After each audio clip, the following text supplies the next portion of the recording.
grande. Manda um beijo para ela. Olha, o vídeo... GG manda um beijo para você. O vídeo ficou muito bom lá do seu irmão. Ficou?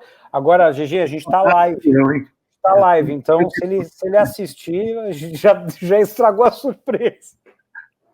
Ah, não, ele não assistiu, não? Não, amanhã é o aniversário dele. Ah, tá. Então dá tempo de você me tirar de lá. Não, ficou maravilhoso. Depois a gente conversa, que a gente já está ao vivo para o povo. Então tá bom. Esse negócio segredo aí, acho que fala depois. Negócio de segredo, porra. Deixa eu só fazer o watch party aqui. Na minha... Olha, já estamos ao vivo. De Spirit Reflections. Depois nós edita esse momentinho aqui. Eu vou compartilhar na minha... Você já tem... Tem um delay de 30 segundos, é muito engraçado. Eu vou ligar o ventilador aqui, está muito quente. Vai lá, Júlio, vai lá.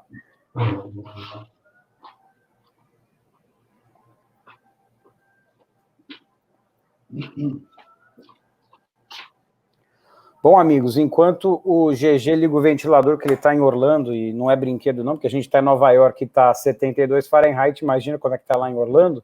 Bem-vindos aos que já estão aqui. Boa noite, Jussara. Bom estar aqui contigo. E olha que coisa linda, a gente inicia o nosso broadcast às 7 em ponto ao som dos aplausos e gritos de gratidão em homenagem aos bombeiros, enfermeiros, médicos, policiais, de arrepiar. Não sei se vocês ouvem. Não.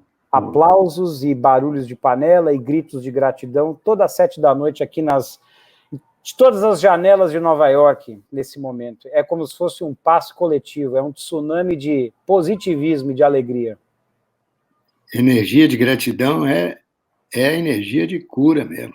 Não é, GG? Bom, vamos fazer aqui as introduções oficiais, aí a gente vai para o bate-papo de pão de queijo, café e bolinho, bem descontraído. Meu nome é Fred Gouveia, a gente está no Spirit Reflections, que é um canal universalista, que tem séries em português e inglês acerca das jornadas espirituais dos entrevistados. Eles vão discutir sobre a vida deles, os desafios dos entrevistados, as ferramentas espirituais que eles usaram nos seus caminhos de jornada e como que essas ferramentas influenciaram os seus trabalhos e a pessoa que eles são hoje. E a gente chama essa série, GG, em inglês, Around the Fire, e vai falar em português a série Ao Redor da Fogueira.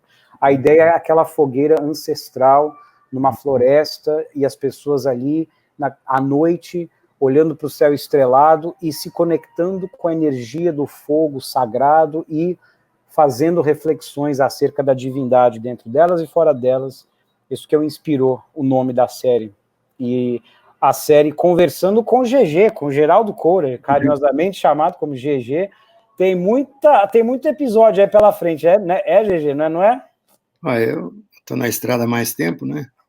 Tem que ter mais história. Tem bastante história. É porque eu comecei pequenininho. A Cirlei Siqueira Góes, boa noite, Geraldo Coura, dando uma boa noite para você, GG. Ah, não, é ele, né? É o Cirlei? Cirlei. É ela ou ele? Perdão, Cirlei é ele? Eu tenho um amigo, Cirlei, desculpe, que era da nossa caravana lá em São Luís, que conheceu o nosso trabalho e trabalhou conosco no centro. Eu acho que é Cirlei mesmo. O Cirlei de São Luís? Ele é de Vitória. Pergunta se é de Vitória. Vamos ver, ele vai perguntar se o Cirlei é de Vitória ou de São Luís. Ele vai responder. Leva uns 20 segundinhos, 30 segundinhos para responder. Você consegue enxergar, GG, os comentários? Não vejo. Tá. Eu vou falando para você à medida que vierem.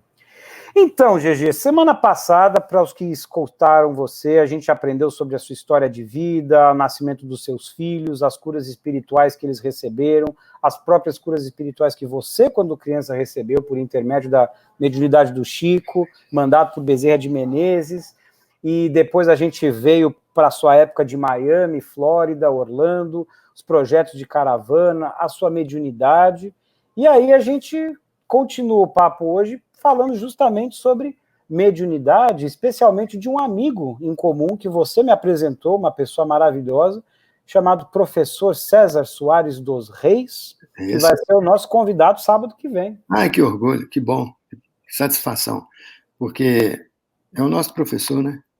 É o mestre, é o nosso mestre. Ele realmente marcou muito a nossa vida. E o Lar Fabiano tinha um negócio, a gente construía as coisas e ele adotava, entendeu? Então, até essa obra lá de São Luís, eles chegaram, por um tempo, a dar sustentação para nós, no Pouso da Esperança, onde hoje é o orfanato lá que o Moab toca. E nossa conexão com ele vem de longa data. Mas fico feliz. Se ele vai falar, ele vai contar muitas histórias. Ele vai. A gente não tem muito tempo, que se deixar, eu acho que eu estou até pensando em mudar esse formato aí de não ter duração. Quem quiser, 2, 3, 4 horas e vai assistindo, né? E porque o César Reis, você, são pessoas que têm tanta história de vida legal para contar que é legal deixar rolar, né? E a gente vai focar na semana que vem com o professor sobre o livro que ele escreveu da vida de Fabiano, chamado Mergulhando em um Mar de Amor, né? Como é que foi essa história? Obra, a maneira que ele escreveu, o tipo de fenômeno que aconteceu, que aquilo não é uma psicografia, ele, pelo que ele me contava, ele estava vendo até televisão, distraído, de repente ele começou a se sentir fora do lugar, sentiu o calor, sentia até as moscas pousando, como se ele estivesse lá 1700, né? na serra lá de Paraty, Rio de Janeiro. Rio de Janeiro. Então, ele sim, não sei qual foi o critério, só ele vai poder explicar, se é que ele já sabe como, porque foi uma coisa de projeção. Ele sentiu o que Fabiano sentia. Quer dizer, deve ser parecido com o que a Ivone Pereira fazia, né? O da Ivone era mais um estado cataléptico que ela lembrava, era uma coisa mais complexa. Ele foi um outro fenômeno que é digno de estudo. Foi muito. Vou perguntar para ele semana que vem. Anota essa pergunta aí, se ele conseguiu entender como é que foi que ele captou a vida de Fabiano, que é a única história que tem, ninguém tem biografia dele. A própria igreja que cultua tanto, que tem altar dele lá no Rio de Janeiro, que ele continua fazendo milagres para as pessoas devotas e tal. Você pergunta, eles não sabem, não tem. Quem tem foi essa que o próprio escreveu através do nosso querido amigo. Incrível. GG, falando de fenômenos aí, como você mencionou do César Reis, vamos falar então um pouquinho sobre fenômenos de mediunidade. Você, na semana passada, contou que você passou alguns anos em São Luís do Maranhão, uma época que foi super fértil espiritualmente para você, para Dona Ibs e para toda uma gleba de pessoas que se mudaram de Minas Gerais, Rio e São Paulo e acabaram estabelecendo várias casas espíritas, trabalhos de caridade, assistenciais, né? E aí você estava até contando uma história para mim maravilhosa aí, de uma situação até bem intrigante de um assassinato. Não é bem, foi não sei como é que chama quando é acidental, que essa parte legal eu não manejo. Também não sou advogado, pessoal. Mas é uma história que dá no nosso centrinho, Bezerra de Menezes, que era ali no bairro de São Francisco. Aconteceu um acidente dentro do parque, do mercado municipal, de um jovem, visitando um jovem amigo também, escoteiros, colegas de escola, aí um puxa a gaveta e fala, papai comprou um revólver, olha aqui, e apertou o gatilho e acabou acidentalmente matando o seu melhor amigo. E isso comoveu muito a cidade. Os pais, geralmente, a primeira reação que têm é de vingança, de justiça a qualquer preço, e foi uma situação constrangedora, muito difícil. Mas, passados uns dias, me aparece lá no centro o jovem espírito do menino que foi assassinado e diz que precisava, que ele ia encher minha casa de jovens. O espírito do menino que foi assassinado. E João Paulo. Ele falou, olha, eu preciso da sua ajuda, que meu pai eles estão tomando o caminho errado, está todo mundo conturbado, e não é essa a ideia, foi um acidente, eu preciso que o senhor me ajude. Eu não sabia nem de que ele estava falando a princípio. Olha, claro, a casa aqui é de Deus, é de Jesus, o que eu puder fazer e tal. Mas passou. Aí começaram a chegar uns jovens realmente com conexão com ele. Nas próximos dias e semanas. Na sequência. Aí, numa das caravanas que a gente fazia no leprosário, apareceu um senhor de cavanhaque, então, João Maria. Eu me apresentei e tal. Eu notei que ele estava vazio de energia, com a alma, dessas expressões de sofrimento, que você bate o olho e sente uma vontade de ajudar e de conversar. Eu conversei. Aí ele abriu o coração comigo, falou: olha, eu sou pai do João Paulo, aquele menino foi assassinado, né, no mercado, não sei o quê. Aí eu não podia falar para ele ainda, né, que já tinha acontecido, mas dei boas-vindas, convidei para ele ir ao centro, quem sabe não acontecia alguma coisa, uma mensagem, né, eu não tinha psicografia lá no grupo ainda, mas ele até começou aí, só que esse menino apareceu de novo e falou: olha, eu tenho um objetivo, eu quero colocar aqui no banco da frente, me mostrou, primeiro o banco do lado esquerdo aqui, eu quero colocar a família do meu amigo, né, os pais, o meu amigo e meus pais, nesse mesmo juntos, para eles aprenderem a se perdoarem, porque essa é uma situação tal. Me consolou profundamente, mostrou que tudo estava mais ou menos dentro do projeto dele de vida. Falou que ele era suíço, que para ele foi um alívio, ele estava sofrendo muito, que aquela reencarnação naquela cidade, né? Aquela vivência para ele não estava boa. A última encarnação dele, ele havia reencarnado na Suíça, antes dessa no Maranhão. Essa ele vivia na Suíça, é.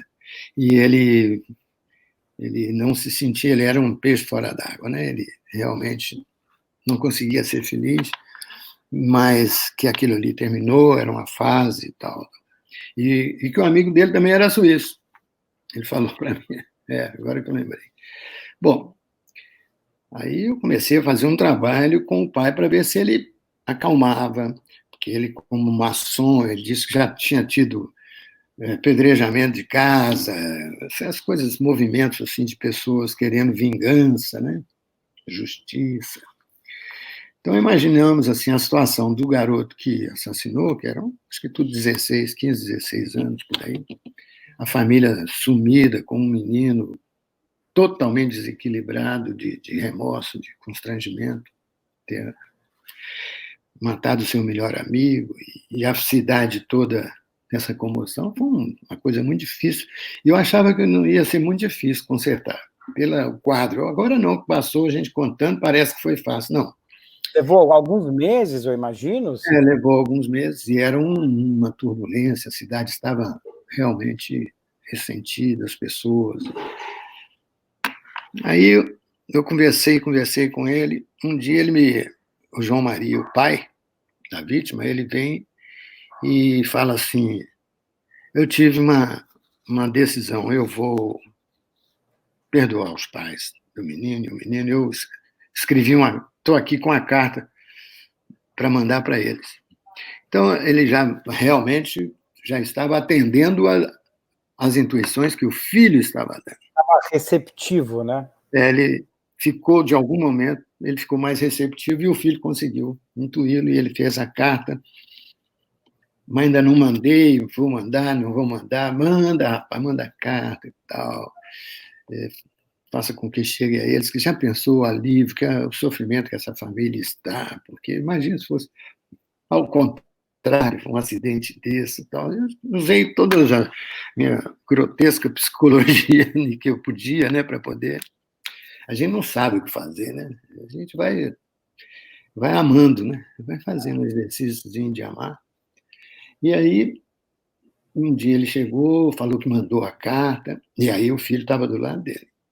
Agora eu me lembro perfeitamente. E eu fiquei feliz que ele tinha mandado a carta, mas na reunião seguinte, na semana seguinte, me aparece umas meninas, uns jovens, querendo saber se podia levar uma família que estava passando um problema muito difícil, mas não falou que era. Claro, eu fazia atendimento fraterno. E quando me chega um casal segurando um jovem, né, pelos braços, assim, O Cirlei E era o assassino, né? Cirlei Siqueira Góes, que diz que é de Vitória, GG, falou, sou testemunha desse caso que você está narrando. Ai, que bom, fico feliz demais.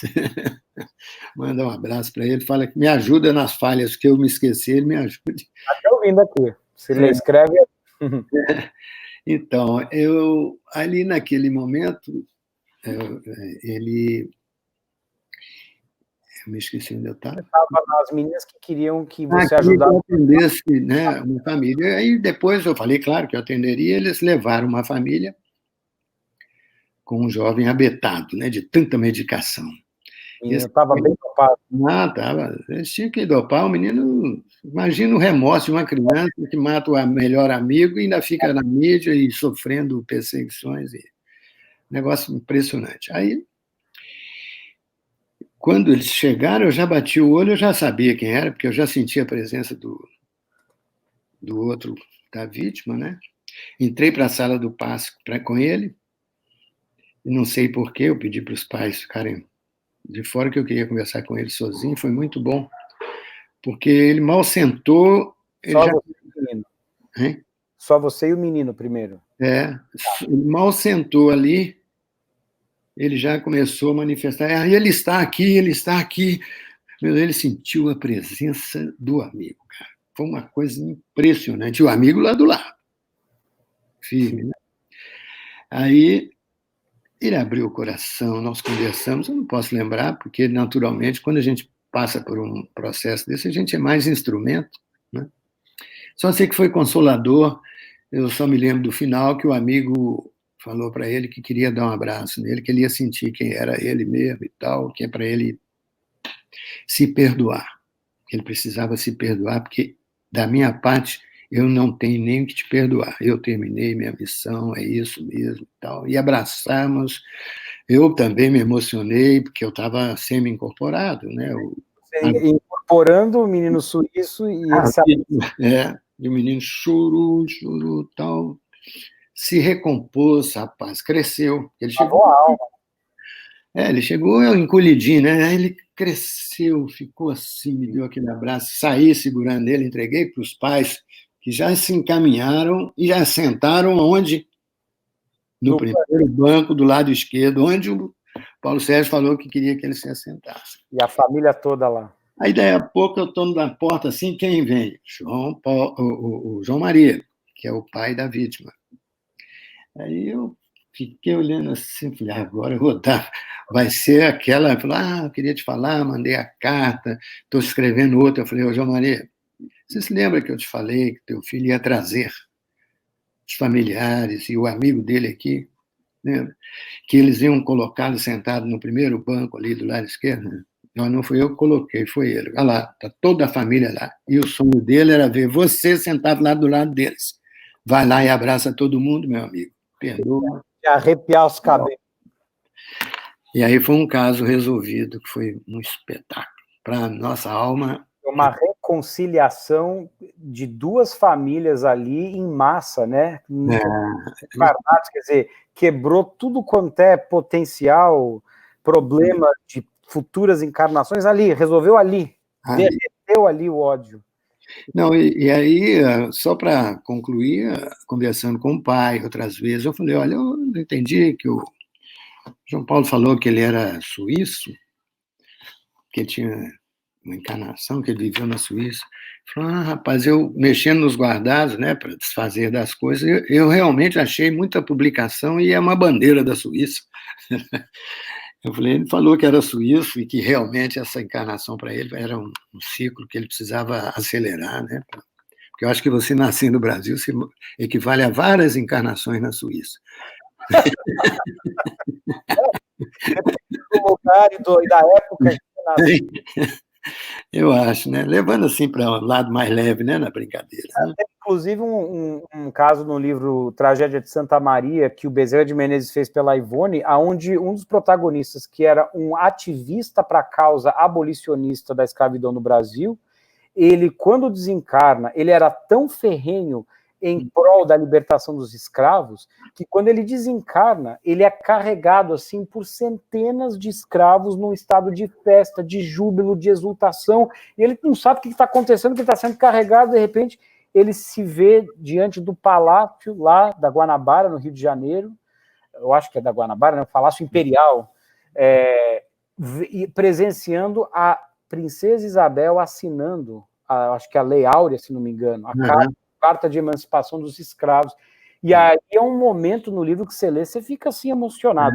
Bezerra descreve a cena com tanta beleza, e aí depois, como ele era de um espírito de um temperamento muito explosivo, a espiritualidade achou que era melhor na reencarnação seguinte àquela que ele reencarnasse nos Alpes suíços para acalmar. Desestressa esse cara aí, desestressa. O Cirlei fala o seguinte, ele, Paulo, passou a frequentar o grupo de jovens no Centro Espírita Bezerra de Menezes. O jovem... que lindo. Então, na vida ali, a experiência nossa ali em São Luís foi muito profícua, né? E esse Cirlei mesmo era transferido de Vitória para São Luís. Ali ele conheceu toda a obra, conheceu a caravana lá do leprosário, né? Conheceu a nossa escola, que nós fizemos, Maria de Nazaré, para os filhos de leprosos. E conhece a obra de Moab lá, o Lar Pouso da Esperança, né? A nossa rede de vôlei na praia, conhece tudo. Assim, foi uma fase muito produtiva, né?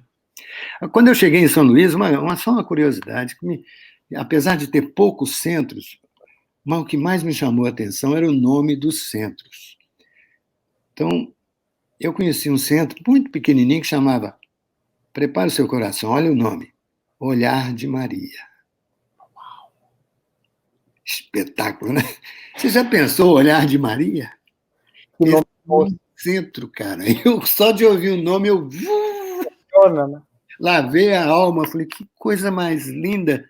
E depois eu conheci, quando eu assumi, eu fui interventor no Banco do Estado, eu estava, no primeiro dia que eu entrei, eu entrava apreensivo e todos choravam. Que é interventor, né? Os funcionários todos chateados, porque tiraram o diretor financeiro, e eu entrando no departamento financeiro do banco. E quando eu entrei na sala, tirei logo aquele retrato do presidente, botei lá um do Cristo, sentei e falei, o que vocês estão me arrumando? Por que vocês estão me colocando nessa situação? Eu nunca fui diretor financeiro de banco, pelo amor de Deus. Eu fui treinador, fui de marketing de banco, mas eu não estou... Me ajuda, pelo amor. Fazendo uma prece, aparece um espírito enorme.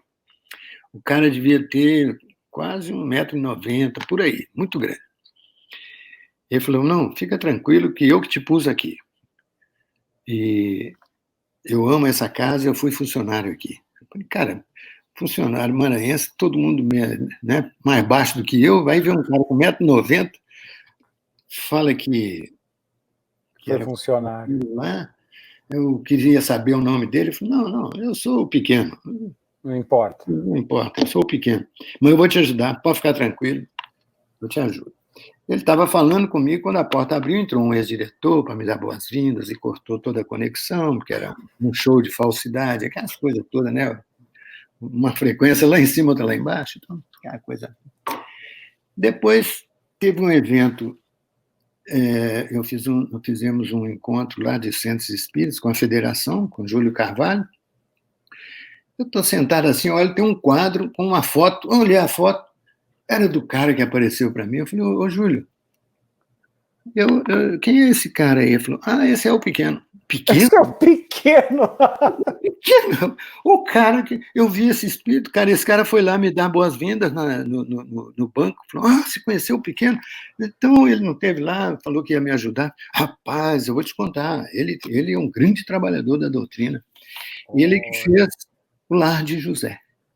Era um centro espírita, Lar de José. Olha os nomes dos centros de novo. Na verdade, o Lar de José era o orfanato, só de meninas. Enorme, um orfanato enorme.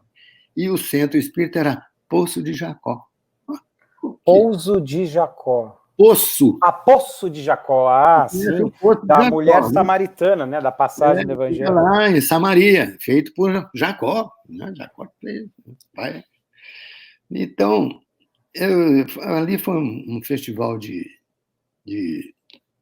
sabe, de coisas assim, bem espirituais, né?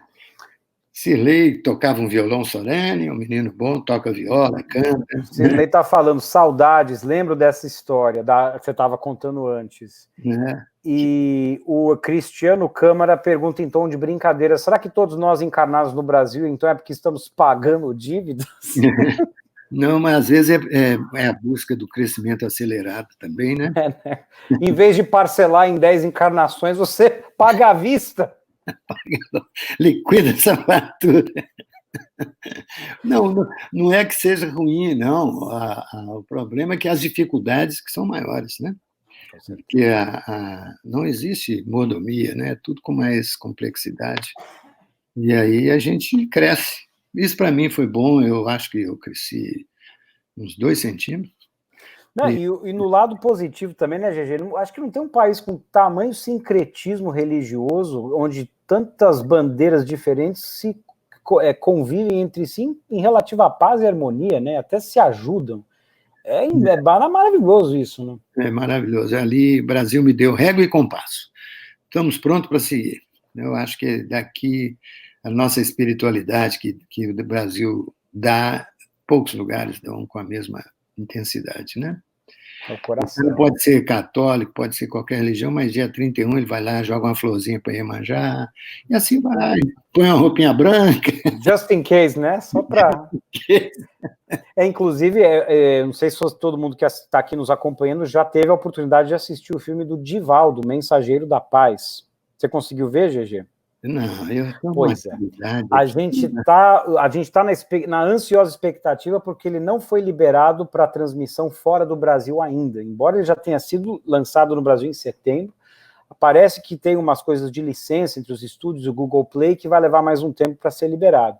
Enquanto isso, existem links piratas no YouTube onde aparece o vídeo que dá para a gente assistir. Só que, obviamente, a gente não quer encorajar que as pessoas estimulem a pirataria assistindo. Por outro lado, a gente sabe que a bilheteria do filme, parte da bilheteria arrecadada no filme original, oficial, vai ser destinada para a Mansão do Caminho, então fica aqui uma sugestão para aqueles que quiserem seguir. Assista, se você está fora do Brasil, assista o link pirata, mas vá no site da Mansão do Caminho e faça uma doação, especialmente se você ganha em dólar, em libra, em euro. O real está tão desvalorizado agora que qualquer 10, 20 dólares ou euros é o quádruplo, o quíntuplo lá, que vai direto para a Mansão do Caminho. Então, assim, não é algo que a gente está endossando, mas acaba que você apazigua a consciência um pouquinho. E eu falo tudo isso porque o filme realmente é imperdível. Não, eu soube que está muito bonito, sim, e nós vamos orar para que dê certo, para que chame a atenção dos produtores mundiais. Eu gostaria muito de ver uma produção de há 2.000 anos e 50 anos depois, aqui, feita por um Cameron ou Ridley Scott, ou desses grandes... Mega estúdio, né? Mega estúdio, com mega tecnologia, porque aí você vai ter... Então, há 2.000 anos, você tem tudo que americano gosta, violência, guerra, traição... Efeitos especiais, período histórico... É uma questão de tempo, né, GG? É o futuro. À medida que a tecnologia facilita a recriação de cenas com CGI e tudo mais, o orçamento cai 10 vezes, né? Então, e a qualidade sobe 100, mas gosto de dois. Você assiste um Gladiator, foi um filme que eu ficava olhando e falava, meu Deus, podia estar sendo a história aí do Publius Lentulus, não podia até aparecer a Lívia aí de repente aparecer Jesus. Não é? Ó, a minha mãe colocou no link, obrigado, mãe, entrar no site da Mansão do Caminho, colabore doação, já tem o link aqui, que é para não pôr defeito. A Débora está falando, ótima dica, Fred, Débora Oliveira, da Caravana de Orlando. O filme é fantástico e a dica de fazer a doação é maravilhosa, né? Pelo menos enquanto a gente não tem... Ah, e a outra dica, Acessem o Google Play, se vocês têm uma conta de Gmail, escrevam o nome do filme Divaldo, Mensageiro da Paz, e a hora que aparecer o cartaz, coloquem Add to Wishlist. É um botão vermelho. Isso faz com que o Google Play receba uma enxurrada de procura por esse título. Quem sabe isso acelera a liberação do filme sair no exterior, né?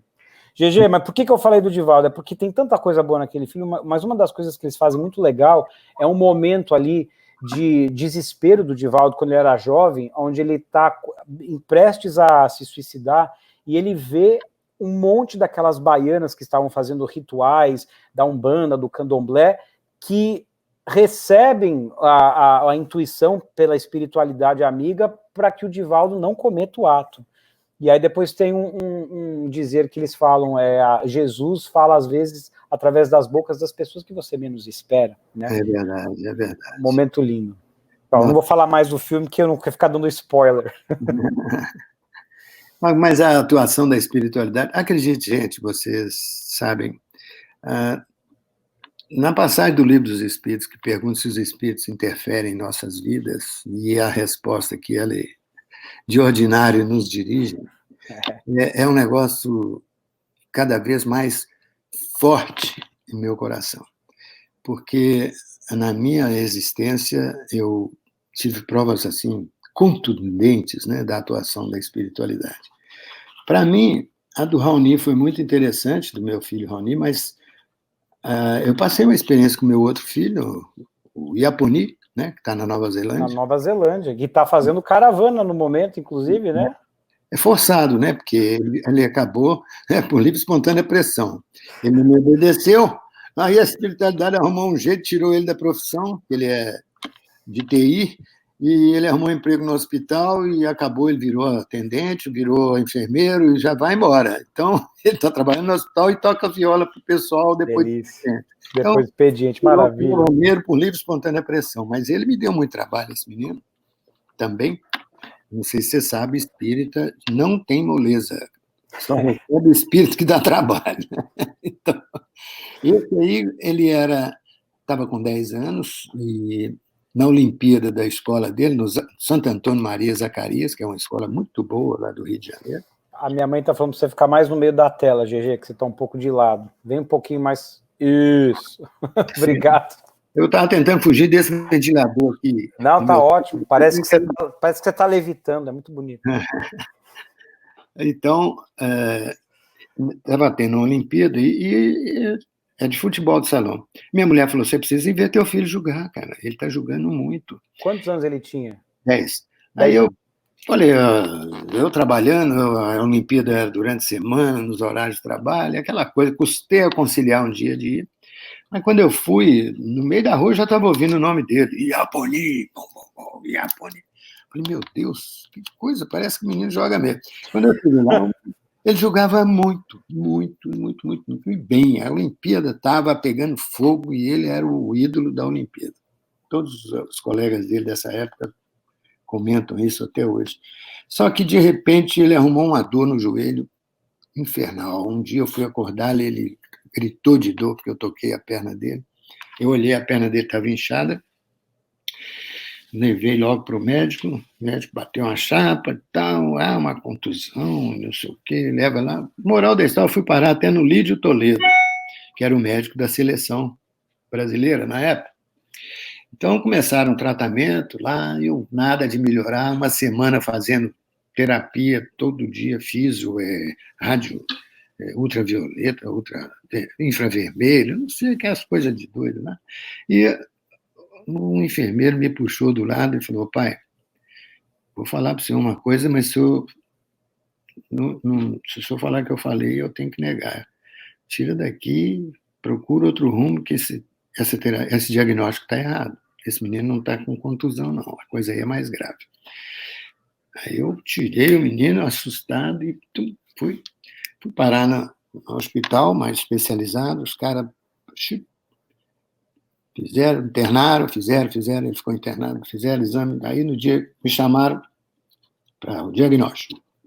Aí eu saí do banco mais cedo para ir conversar com o médico. Aí, vai lá para a sala do doutor tal. Eu fui para a sala do doutor tal. Quando eu fui, já veio o enfermeiro atrás com aquela vasilhinha com uma seringa. Um enfermeiro encarnado, né? Só para ter certeza. Tá, ele vem que mistura as coisas. Né? Então ele veio, eu olhei assim para ele, será que esse cara quer passar na minha frente? Não, ele abriu a porta para mim, eu entrei, o médico estava sentado. Aí o médico me falou, senta aí, eu vou... Aplica nele a injeção. Por que vai me aplicar a injeção? Porque eu vou te em dar... você? Sim, porque a notícia que eu tenho para te dar é o seguinte, nós vamos ter que cortar a perna do seu filho. Amputar. Tem que amputar. Caramba. Isso já dá uma injeção no pai para sossegar o leão. Não, eu já tinha tomado, mas mesmo assim eu levantei e fui vomitar, né? Fui lá no banheiro, vomitei, voltei. Ele me falou o problema da perna dele. Falou, olha, nós temos que... Porque isso vai para o pulmão, se vai para o pulmão, o senhor perde o filho. Mas aí veio a vozinha. Não deixa nem abrir. Como é que você vai peitar um diagnóstico, né? Ainda mais no médico que dopa o pai do paciente. Eu nem dopado, eu nego não... Aí eu pedi para pensar, conversar com a mulher, tal, não lembro bem as coisas, só sei que eu neguei. Falou, não vai abrir o meu filho, não vai Nem abri a perna dele para olhar o que é, o que não é, porque o senhor falou que é câncer ósseo, não sei o quê, mas não quero nem que abra a perna. E a dona Ibs, a sua esposa, concordou? Ela tem muita fé. Ela tem muita fé. Nós, então, resistimos. Eu passei por momentos terríveis. Ele juntava outros médicos para me convencer. Um dia eu cheguei lá, ele me levou para a sala, já tinha muito tempo, e o menino só piorando, tomando morfina, direto, fazendo químio. Putz, com 10 anos de idade. Fazendo químio com um mau cheiro, meu amigo, que eles foram arredando, tirando ele dos quartos, botando para o quarto fora do prédio, no fundo, para não incomodar, porque o mau cheiro era muito forte. Por que tinha mau cheiro? Eu acho que a combinação medicamentosa era muito grande. Eu não sei a origem, sinceramente. Eu acho que é realmente de excesso, né? Muito antibiótico. Muita medicação. Só sei que eu resisti o quanto pude. Uma vez ele me colocou na sala, só tinha fera, as maiores autoridades de ortopedia do Rio de Janeiro. Esse é o professor fulano de tal, professor do Fundão, professor da UFRJ. Pai, ouça, e me deram aqui na prensa. Senão tem mais uma seringada, né? Não, nós vamos ter que continuar. O que o senhor prefere? Um filho com uma perna só ou perder o filho? O que você faria? Putz. Veio a vozinha naquele momento? Não, eu todo o tempo não deixa nem abrir. E aí eu ficava, e se for obsessor, meu Deus? Porque o cara não se identificava, eu não via. Aí você sentia que era algo eu sentia bom, que era né? algo bom, né? Por isso que eu tinha certeza, eu ficava seguro. Eu resisti bastante, mas quando chegou assim, uns 30 dias de internação e o quadro só deteriorando, eu assinei o papel para cortar a perna do meu filho. Oh, my God. Assinei.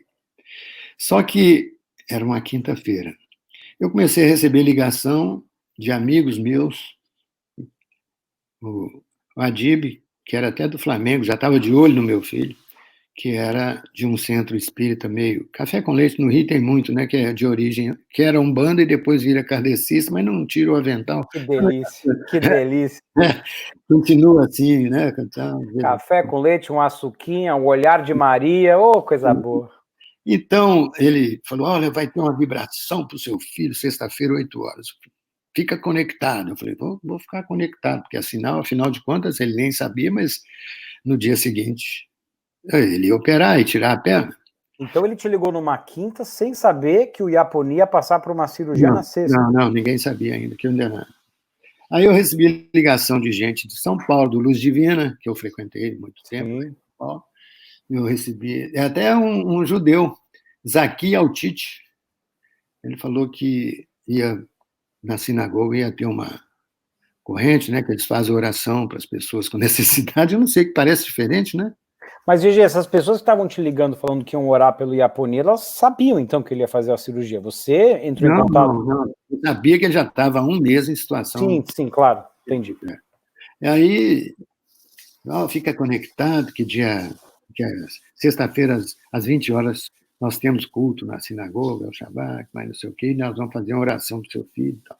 Meu amigo, era a igreja da escola, que é o Santo Antônio Maria Zacaria, fez uma missa em homenagem ao Iaponi. No mesmo horário.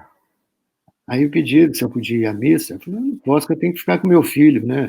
De dia ficava minha mulher e de noite ficava eu sentado, a gente dormia numa cadeira, um momento difícil mesmo, né? E depois comecei a pensar, pô, tinha centro de umbanda, kardecista, igreja, Sinagoga. sinagoga, todo mundo rezando com meu filho. Caramba, meu filho, alguém gosta muito dele, né?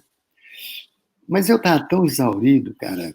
O estresse de você saber que vai passar por isso, e já está em sofrimento há mais de 30 dias, e ele completamente dopado na morfina, fedendo, gemia de dor noite e dia, mesmo com morfina. Eu cheguei, substituí aí, se alguém levava ela para casa, eu nem lembro como que ela ia. Eu só sei que eu vinha do banco, de terno, sentava ali, ficava dormindo na cadeira, desmaiava, cansado, 30 dias de sono de cadeira, trabalhando, e pensando como é que vai ser amanhã, né? Como é que eu vou explicar a ele que ele vai acordar com uma perna só, hein? Fala Quer sério! dizer, a cirurgia era nesta noite que você está Não contando. ia ser na manhã, Na manhã seguinte. Oi. sábado de manhã. E eu sentei ali era umas 6 horas, eu sentei no sofá e desmaiei, né? Um cansaço. Quando eu assim, eu acordei com ele falando, pai. Oi, filho, tá doendo aí? Ô, pai, tá doendo muito. Me dá um passe. Eram 8 horas. Da manhã. Da noite, Da cara. noite. Sexta-feira. oito Tá. horas da noite. Não te diz nada? Era Ah, o todo horário. mundo ia fazer, pediu para eu ficar conectado, que eles iam fazer vibração para ele, ia começar uma missa, começar uma reunião na Umbanda, um negócio na sinagoga. Shabbat, a mesquita, no templo budista. Minha Que família maravilha. sabia que ia operar, todo mundo conectado, orando, Uau. né, pedindo. Foi o passo mais estranho que eu já senti na minha vida, porque eu fechei os olhos e botei a mão, a perna dele tinha um calor, uma febre altíssima na perna, que a 20 centímetros de distância eu já senti o calor da perna dele. Então eu fiquei mais longe para não me influenciar, mas minha mão começou a pegar fogo e eu comecei a ficar de olhos fechados. Eu senti que eu estava rodando e acelerando.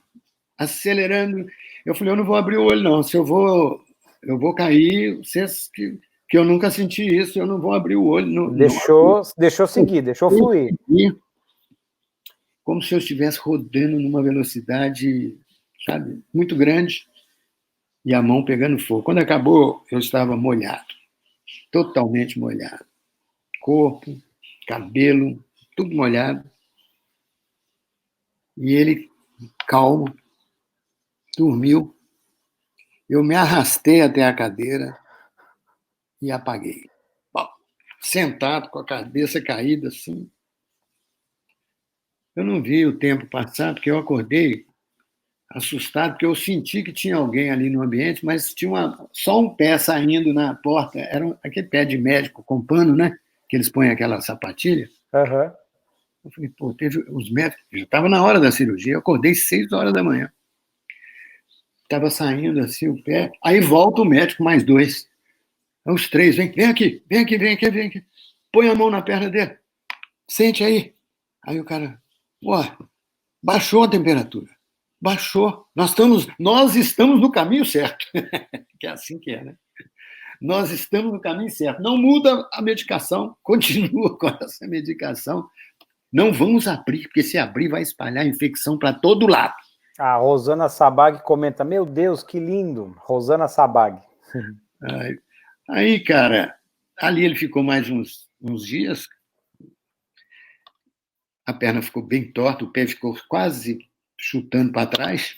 A perna dele ficou torta. Ficou torta. Aí eles falaram, isso aí corrige com fisioterapia. E aí eu tive mais uma prova da atuação da Quer dizer, ali curou o câncer. Curou. Dias depois ele recebeu alta. Recebeu alta, e aí falaram, olha, ele tem que fazer terapia intensiva, né, fisioterapia intensiva, para a perna voltar a ter a posição normal. Foi onde eu entreguei para o meu irmão, para Roberto Cora.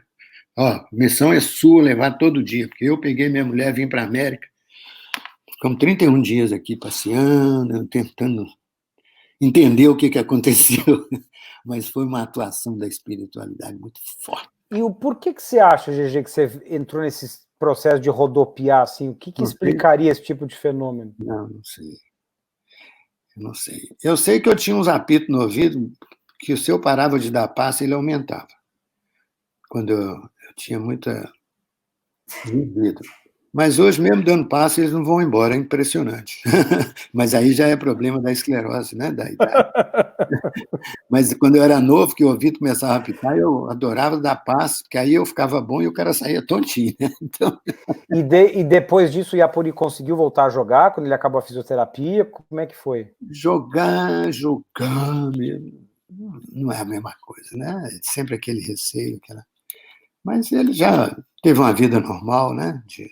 Mas a vida dele estava definida para ele ser jogador, tranquilo. O Flamengo já estava de olho, o Jadib do Flamengo já queria que eu me comprometesse com ele, porque aquele menino tinha esse futuro. Então a gente vê que a gente tem que aprender a confiar, nós não estamos sós. Confiar nos sinais da espiritualidade, né?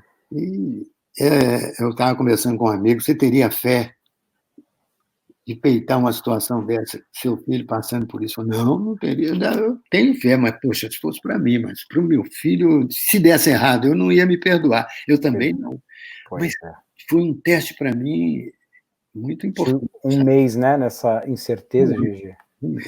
GG, semana passada você mencionou muito o Zé Grosso, e eu lembro o quanto esse espírito, embora eu nunca tenha conhecido ele me ajudou num momento muito decisivo lá em Miami com vocês, que eu estava num processo obsessivo muito forte, no primeiro centro espírita que eu entrei, eu estava ainda cambaleando na minha mediunidade, e a gente foi para uma festa junto do pessoal do centro, e antes de entrar no condomínio da anfitriã, a nossa querida Cris, baixou assim, parecia que uns 10 morcegos, monstros, que me incorporou, assim, uma coisa de obsessor fortíssima, e uma das primeiras que eu tive.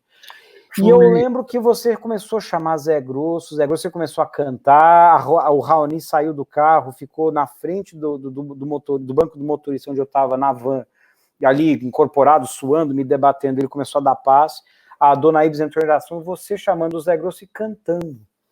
Então, eu queria que a gente evocasse essa memória do Zé Grosso aí, que eu lembro que aquele foi um momento, para mim, belíssimo. O Zé Grosso é um espírito batalhador, muito batalhador. Materializou muito nas reuniões do Chico, né, de materialização. Era um espírito poeta, ele escreve umas quadrinhas, né, e muito presente na minha vida. E eu, na hora do sufoco, dependendo do trabalho, eu chamo ele. Quando é coisa muito pesada, tem que ser o Zé Grosso. Porque ele já chega logo... É chumbo grosso. Com ele, ele fala grosso, é grande, é forte. Ele já chega e fala assim, ô meu irmão, você vai me acompanhar, ou por bem ou por mal, tu vai agora comigo, e assim vai, entendeu? Resolve. Mas é amoroso, é um espírito de muita psicologia, de muita atuação na minha vida. Primeira experiência que eu tive, assim, forte com ele, depois dele ter me orientado, né, no centro, aí tem aquela fase do entusiasmo, que você entra para o espiritismo, acha que descobriu a pólvora, né? Compra livro, tal, tudo quanto é livro, comprando, lendo. Comprei Parnaso de Além-Túmulo, foi um livro que mais me chocou, assim, até hoje eu tenho, me apaixonei por aquele livro. Eu gosto. Vou escrever esse livro para o pessoal aqui no Parnasos de Além-Túmulo. Primeiro livro do Chico a ser publicado. Sim, ali já a prova cabal. Como é que um jovem só com curso primário recebe quase 300 escritores, cada um Poetas. estilos, né? Seus poetas com seus estilos próprios, é uma coisa impressionante. E eu lembro que esse livro era um livro de estimação. Aí uma frequentadora amiga me pediu o livro emprestado. Eu emprestei o livro, que eu não... Só que ela mudou para São Paulo e levou meu livro. Cara, eu perdi o contato. Eu fiquei arrasado, porque era caro, era o livro mais caro que existia, porque ele é muito grosso, muito... GG, dá uma pausa breve para uma pergunta da Rosana. Ela pergunta: José Grosso seria, então, uma espécie de Exu? Não, não é Exu, não. Não. Ele trabalha mesmo com o pessoal, com a Sheila, com a Meimei, com a Falange Bezerra de Menezes. É um espírito... Ele não tem nada a ver com Exu. Mas ele tinha uma pegada mais... Ele sabe psicologicamente usar sua voz e sua postura, né? É grandão e tudo mais. Não tem medo, mostra que não. Ele administra bem. Impõe isso, né? Ele é bom nisso. Muito bom nisso, mas é uma alma iluminadíssima, muito bom. Então você está lá no Parnassus comprando o livro. Eu emprestei e ela levou embora. E eu fiquei indignado. E eu estava indo para a reunião com a minha mulher ainda. Na época a gente era noivo. E eu, no caminho, falei para ela assim: Iris, eu acho uma sujeira. Você empresta o livro, a pessoa leva embora e não me devolve o livro. Eu vou fazer o seguinte: daqui para frente eu vou comprar sempre duplo. Eu vou encadernar e deixar na estante que para não emprestar. E o outro, quando eu tiver que emprestar, eu empresto o outro, que se voltar bem, se não voltar, amém, porque eu já... A minha biblioteca está protegida. Ali, conversando com ela a pé, a gente indo a pé para o centro. Né? Aí chegamos, teve a reunião, manifestações mesmo, mas sempre no finalzinho vinha José Grosso e dava uma mensagem. No final, eu não me lembro a poesia que ele fez e tal, mas ele encerrou assim, a última frase da estrofe: e depois, meus irmãos, livro espírita guardado é tesouro escondido. Né, Geraldo? Eu falei: meu irmão, é. Chamou na chincha na frente de todo mundo. E eu fiquei assim, mas não caiu a ficha, né? Não conectou. Aí depois, por que ele falou isso comigo, Ibs? Pô, Geraldo, será que o Zé Grosso estava ouvindo nossa conversa no caminho? Você está preocupado em esconder seus livros aí? O livro espírita guardado é tesouro escondido. Eu achei isso um tesouro, outro tesouro. Né? Isso é Zé Grosso. Belíssimo. Não, e o que é bonito hoje, a tecnologia avançando, a gente vendo como tudo não está acessível no Google instantaneamente, na nuvem, é só baixar, tem muita coisa gratuita dessas obras do Chico antigas e dos livros de Kardec e milhares outros de títulos aí da sabedoria da humanidade, né? Inclusive de um saudoso querido que eu tenho um amor, uma admiração, Carlos Juliano Torres Pastorino. Nossa, meu guru. Não é? Incrível. Nossa. Sabedoria do Carlos Juliano Torres Pastorino, mais conhecido no Brasil por aquele livrinho azul que é vendido em farmácia, borracharia, quitanda, banca de jornal, chamado Minutos de Sabedoria, né? Hoje a história do livro é fantástica, você conhece a história? Vamos lá, conta a história do Minuto de Sabedoria, que poucas pessoas conhecem, GG. É legal essa história. Porque quem me contou foi até o César Reis, porque ele trabalhava lá no Lar, ele era um dos fundadores do Lar Fabiano. Do Lar Fabiano de Cristo, no Rio, com certeza. E ele chegava de manhã, fazia as meditações dele lá, e escrevia, e jogava na gaveta aquele papel ali. Depois que ele morreu, a família em dificuldade, e eles abriram a gaveta lá dele e acharam aquele monte de páginas com aquelas coisinhas aparentemente simples. Aí eles falaram: isso aqui dá para publicar e pode ser uma coisa muito boa. E deixaram, como não tem conotação assim mediúnica. É o bem universalista, né? É bem universal. Mandaram para a viúva para que providenciasse, acho que até indicaram a editora Pensamento, parece, editora Pensamento. Só que eles não podiam imaginar a explosão de sucesso que foi aquele livro. E assim, E parece que o César Reis, eu tive até uma conversa com ele uma vez, na sua casa, gente, se eu não me engano, só sobre o Pastorino, que eu tenho ela gravada, que é mais de 1h30 de conversa que a gente teve, e se eu não me engano, ele conta que o Pastorino, indo para o trabalho, para a rádio, lá no Rio, na época, parecia que no bonde, ele escrevia as páginas, numas anotações ali, enquanto ele estava indo para o trabalho no bonde, porque ela ia ao ar, aparentemente, na hora do intervalo. Aquela mensagem. E aí depois ele guardava na gaveta e deixava, e só depois... Hoje eu vou falar sobre o quê? Vou falar sobre isso aqui. Escrevia sempre uma participação mínima e jogava aquilo ali na gaveta.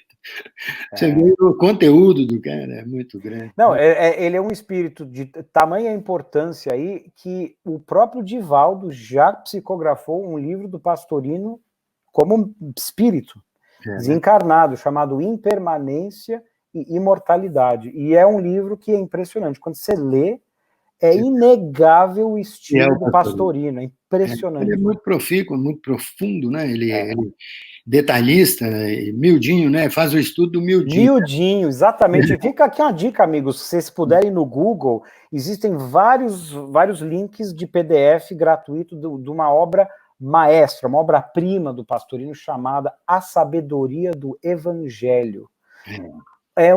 São 8 volumes, mais de 1.200 páginas, porém escrito numa linguagem tão acessível, tão bela, e aonde ele aborda olhares do Evangelho sob várias óticas diferentes. E assim, o que é bacana por estar online é que a tecnologia facilita. Então, você não sabe o que quer dizer Getsemane ou Galileia, você abre o PDF e escreve, né? Vou procurar por uma palavra-chave aqui, escreve Galileia. O Pastorino explica, Galileia quer dizer jardim cercado, aí tem todo o coração. Ele é detalhista, ele busca a origem da palavra, os radicais todos, toda a etimologia, é impressionante, muita maravilhoso, é um estudo maravilhoso, que eu tenho vontade de um dia poder compartilhar aqui nessa plataforma algumas passagens daquele trabalho do Pastorino, que eu acho que... O professor César Reis, um dos maiores autoridades de Pastorino. Pois é. Ele pode nos ajudar. Com certeza. Eu procuro muito... Eu tenho aqui, eu imprimi até onde deu, depois até acabou o papel, porque é muito grande, né? Olha, eu tenho os PDFs, eu mando para você, GG. Eu consolidei os 8 volumes num PDF só, então você pode... Tenho, cara, você lembra? Eu lembro que eu peguei isso e dei até aquelas meninas da 163 andarem imprimindo. É verdade, porque a gente fazia estudo uma época lá, né? Comecei a fazer estudo através dele. Não, tranquilo. E as meninas da 163 hoje, as que continuaram o trabalho, é a Abigail De Gasperi, a Suzana Simões, Marcelo Neto, meninos e meninas que estão lá no Conscious Living Spirits Group, uma casa querida lá de North Miami. Exatamente. GG, a gente tem alguns minutos antes de encerrar, algumas ideias, palavras, mensagens, historinhas finais que você gostaria de compartilhar? Olha, nós dois tivemos um encontro maravilhoso, que eu gostaria de comentar. Nós hoje fizemos um live com todos os caravaneiros, né? Caravaneiros são aqueles que estão fazendo a Caravana do Amor, essa logomarca aí. Que nós sonhamos com isso aí, espalhando pelo mundo, que ela possa atrair gente de todas as religiões, né? Porque all you need is love, não é não? All you need is love, love. Então, a ideia da caravana, hoje, falar com a Mariana de Frankfurt, fazendo caravana lá na Alemanha, e o pessoal conhecendo a alma dos brasileiros, a alma solidária dos brasileiros. Os alemães são apaixonados com os brasileiros. Aqui, o que nós fazemos aqui na América, o pessoal sabe que a caravana é composta, na maioria, por brasileiros, né? Então, essa ideia da caravana do amor, que é essa turma que sai e visita asilos, leprosários, creches, hospitais, clínicas, presídios. No Maranhão, eu visitei o presídio e tinha uma ala lá para presídios dentro de um hospício, para leprosos loucos. Que tal? Para leprosos com doença mental, gente? É. Um presídio. Era um presídio, Mal. uma área só para leproso, e eu vi a coisa mais estranha que eu podia ver, que é uma jaula só, grande, né? Com vários ali, nus, Oh, my God. uma coisa assim. Acho que para lavar era na mangueira mesmo, aquelas coisas de doido, né? Terapias do século XXI, né? Eu fui lá visitar o Pedoca, que era um elemento que morava lá, onde nós fizemos o Centro Espírita Jesus Gonçalves, lá onde tem o leprosário, lá em São Luís. E esse Pedoca tinha mãe, ele morava com a mãe, mas de vez em quando ele dava umas crises. Morava com a mãe numa casa de barro, coberta de folha, né, Casa simples. simples, não é casa, aquilo ali não tem móvel, né? É só o chão, cozinha no chão mesmo, com tijolo, assim, é uma coisa de doido mesmo, né? Uma tristeza. Mas ele, de vez em quando, dava umas crises e ele ficava parado num ponto que ninguém tirava ele dali, que ele tinha medo de entrar em casa porque os aviões estavam bombardeando. Olha. Como é que... Aí o negócio tem que internar e botar no hospício para eles lá, né? Ele só aceitava a minha presença, só eu conversava com ele. Eu sabia o que estava acontecendo, sabia, o Pedoca estava tendo uma reminiscência, Reminiscência do passado. e eles devem ter morrido num bombardeio, e de tal forma que aquilo está tão traumatizado que eles tiveram que provocar essa reencarnação para ver se corrigir. Ele deve ter sido vítima, né, para recompor o corpo, e assim vai. E eu fui visitá-lo lá nesse local e vi a coisa mais chocante que se pode ver, né? E isso nos arremete à obrigação, irmãos, confraternizai. Vosso Pai é Deus e sois vós a família universal. Amemo-nos uns aos outros. Como o mestre falou, como eu vos amei. Chegaremos lá. Eu agradeço. Vai. Devagar e sempre, estamos juntos, GG. Obrigado mais uma vez pelo carinho, pelo tempo. A gente comeu um bolinho, um pão de queijo, um café com leite Mais ou menos isso.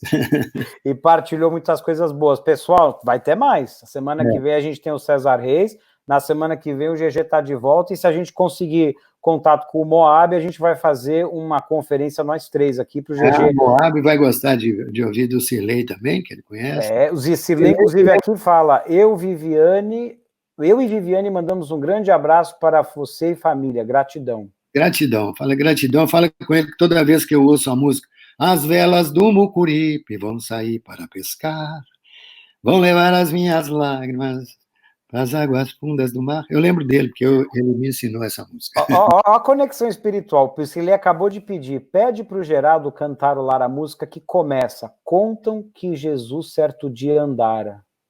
E a gente fecha o programa com o GG cantando. Pode ser. Contam que Jesus certo dia andara junto ao lago azul de Genezaré, e as multidões ele ministrara seus ensinamentos de amor e fé. Com o seu poder curar aos cegos, junto ao velho tanque de Siloé, numa tarde linda de primavera. Outros mais prodígios ele fizera na cidade santa de Nazaré. Foi o bom Jesus que nos ensinou, junto ao lago azul de Genezaré, caridade, luz, verdade, amor, bondade e fé. Tanto no Tabor, em Jerusalém, quanto na Betânia, em Genezaré, ele foi caminho, verdade e vida, como ainda é.